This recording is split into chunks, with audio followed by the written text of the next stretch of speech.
Vikas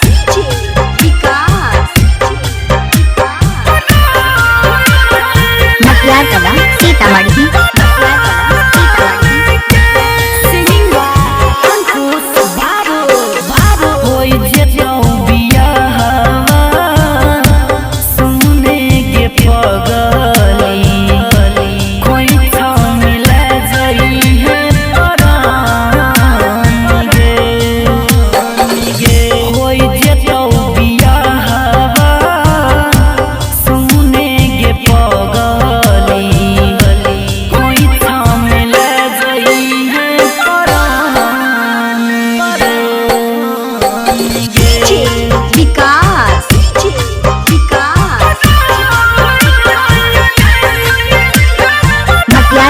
Sitamarhi recording by Rajiv film Supaul.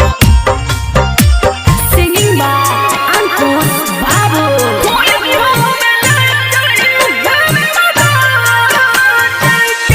एक बेर मिलैले रानिया पुजोई है दिला से प्राण हमरा तू ही लेके जई है।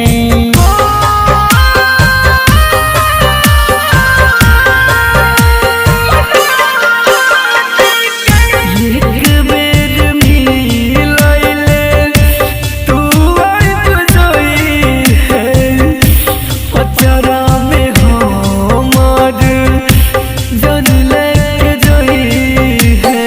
अरथी के कांधा लगाई है तू ही जान हमर प्राण सितूं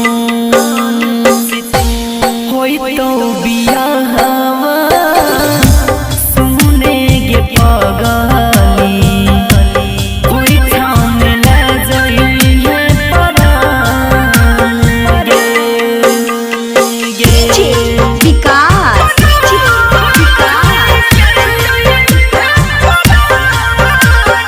मटियार कला सीतामढ़ी।